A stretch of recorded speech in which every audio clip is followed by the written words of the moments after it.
Alright, let's look at it truthfully, alright? Battlefield 2042 has a lot of problems. The game was unplayable for the first day. Invincible and invisible enemies that you literally cannot shoot. They're in God mode. Smoke clouds that have hitboxes for some reason. Terrible. And I mean atrocious hit registration on any of the weapons. Literally, you can just put shots into people, but it won't kill them. Vehicles driving 90-degree angles, bro. DICE, what's going on? And worst of all, shitty optimization. And all these things contribute to an overall pretty bad Battlefield 2042 experience. However, you'll be surprised to know the game is still fire anyway. What's going on, ladies and gentlemen of the internet? I'm Treyllo. Welcome back to a brand new video, guys. So we've been talking about Battlefield 2042 a lot now. It's been around 3 days and people have generally gotten a sense of what the game is about, you know? A lot of bugs, a lot of hate, a lot of refunding because of optimization issues. This is the #1 thing plaguing the game. People with 3090s, people with the best CPUs in the market are not able to achieve good frames. And this is really surprising from a developer like DICE, who we all know usually is able to put out pretty good games that can hold their own on even, you know, mid to lower tier PCs. But this game, nah. I just bought a 3080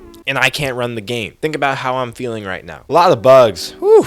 A lot of bugs. The main game, like, you could play anything but the main game because there was a persistence data error on PC. This made it so every time you tried to join a match, you just got disconnected. So we just couldn't play the game. Funny thing is, all these problems don't exist if you're a console player. If you're using a PS4 or Xbox, you're chilling. You're likely watching this video with your feet up, laughing at us PC players, spending 6 times as much as you on our PCs, yet still getting worse performance. And honestly, it's making me mad. DICE has let us down in this regard by a lot. But wait, but let's also talk about some of the missing features. I could go into a list of 40 plus things that are missing from Battlefield 2042 that were in previous games that are pretty foundational. First of all, there's no real scoreboard. I understand that they had to limit the scoreboard because of the players, but still, no real scoreboard to compete with anyone else but in your squad. There's no voice chat with your squad or any of your teammates. This would be a good game to implement this in. I'm not sure why there was nothing added for it at all. No platforms have it. It's just not there. Guys, have you noticed that there's no boats in Battlefield 2042? There are no water maps. None of the maps have like open areas where there's boats. It's terrible. I don't know if you've noticed this, but it sucks. There's no jet skis. There's none of that shit in Battlefield. And even the underwater system is phony. Can't even dive underwater like in previous games. Everything that you're seeing happening has something to do with the player count increasing from 32 on 32 to 64 on 64. The game feels completely different because of this. The destructible environment isn't there like it used to be. The game can't handle 64 on 64 people blowing up everything in the map. There's limits to that now. We don't see as much Levolution anymore. But it's also important to note that the 64 on 64 brings so much good shit as well. But overall, screw the bad things, because honestly that doesn't matter. The game is fun as hell. DICE got the one thing right, and that's simply the gameplay. Gameplay, the gunplay, the graphics, the scenery, and just the combat and pacing, all of it is really perfected. Personally, I think that the 64 on 64 fits the maps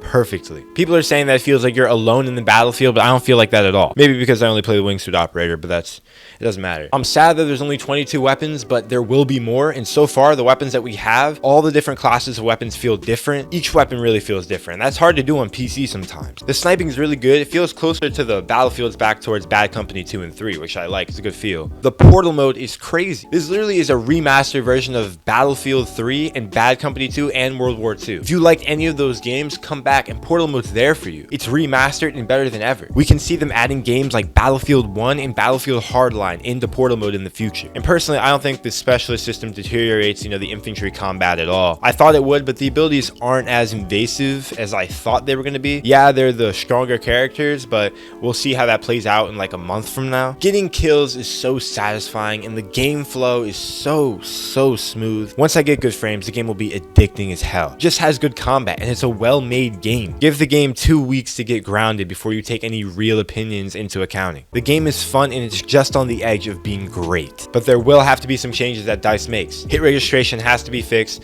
optimization for PC players, and add things back like the stats page. Add back voice chat. Maybe an all chat. Maybe it'd be kind of toxic if 64 people were yelling at 64 people in one chat though. Add boats back to Battlefield. There's literally a boat on the loading screen. But nah, no boats in the game, bro. So overall, the game isn't a disaster, but it's missing some key features that we feel should have been there from the start. But other than that, the gameplay is fun, definitely better than Vanguard. So if you're even thinking like about comparing them, don't compare them, because it's 4 times better than Vanguard. But compared to other Battlefield games, it's on the upper scale. But I can't tell you if it's one of the better ones yet. I still have to play. Do you think it's a disaster, or do you think honestly it can be recovered and there will be good things in the future? Let me know down below, guys. If you guys did enjoy this video, make sure you leave a like, comment, and subscribe for more content like this. If you enjoyed even more, make sure to join the Discord down in the description. As always, guys, I'll see you in the next one. Peace out.